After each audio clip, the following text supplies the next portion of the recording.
Ranganath sir ದಯವಿಟ್ಟು ವೇದಿಕೆ ಮೇಲೆ ಬರಬೇಕು. ನಂಗೆ ಗೊತ್ತು ನೀವು ಅವ್ರನ್ನ ಕರಿತೀನಿ ಸರ್, ಇನ್ನೊಂದು 5 ಮಿನಿಟ್ಸ್ ಅವ್ರನ್ನ ಕರಿತೀನಿ.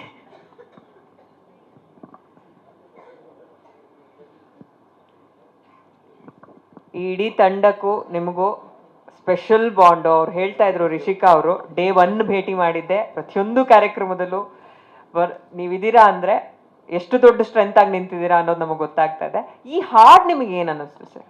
ತುಂಬ ಚೆನ್ನಾಗಿ ಅನ್ನಿಸ್ತು. ಆದರೆ ನನ್ನ ಸ್ನೇಹಿತರುಗಳು ಕೆಲವೊಂದು ಪ್ರಶ್ನೆಗಳನ್ನ ಎತ್ತಿರಲ್ಲ. ಎಸ್, ನನಗೆ ಅದ್ರ ಬಗ್ಗೆ ನನ್ನ ಸಪೋರ್ಟ್ ಇದೆ. ಭಾಷೆಗಿಂತ ಯಾರೂ ದೊಡ್ಡವರಲ್ಲ. Very very important. ನಮ್ಮ ನಿರ್ಮಾಪಕರು ಹೇಳಿದಂಥ ಮಾತಿದೆಯಲ್ಲ, ಅದನ್ನು ನಾನು ಮೆಚ್ಕೋತೀನಿ. ಎಸ್, ನಾವು ಅದ್ರ ಬಗ್ಗೆ ಒಂದು ನಿರ್ಧಾರಕ್ಕೆ ಬರ್ತೀವಿ ಅಂತ. ನಮ್ಮ ಭಾಷೆ ನಮಗೆ ದೊಡ್ಡದು ಯಾವಾಗಲೂ. ಹೀಗಾಗಿ ಏನು ಅಂತಂದರೆ ಯಾವ ವ್ಯಕ್ತಿನೂ ಭಾಷೆಗಿಂತ ದೊಡ್ಡವನಾಗಲ್ಲ ರೀ.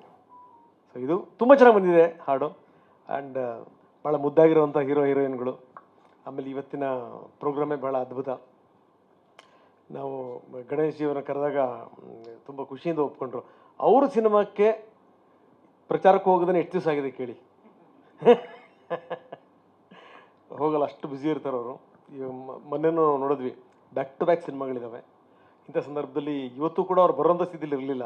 ಮನೇಲಿ ಯಾರು ಗೆಸ್ಟ್ಗಳಿದ್ರು, ಬೇರೆ ಬೇರೆ ಕಾರ್ಯಕ್ರಮಗಳಿದ್ವು. ಅದೆಲ್ಲ ಮೀರಿ ಏನು ಅಂದರೆ ನಮ್ಮ ಹುಡುಗನಿಗೆ ಅವ್ರು ಆಶೀರ್ವಾದ ಮಾಡೋಕ್ಕೆ ಬಂದಿದ್ದಾರೆ. Special thanks to you. Thank you. So ನಿಮಗೆಲ್ಲ ಧನ್ಯವಾದ. Thank you. ಜಾಸ್ತಿ ಮಾತಾಡೋದು ಬೇಡ. Thank you sir. ಅವ್ರು ಹೇಳಿದ ಹಾಗೆ ಗಣೇಶ್ ಸರ್ ಇವತ್ತು ಈ ಕಾರ್ಯಕ್ರಮಕ್ಕೆ ಬಂದಿದ್ದಾರೆ ಅಂದರೆ ಸೂತ್ರಧಾರಿ ನೀವೇ ಅಂತ. ಅದಕ್ಕೆ ನಿಮಗೂ ಒಂದು ಥ್ಯಾಂಕ್ ಯು ಹೇಳ್ತಾ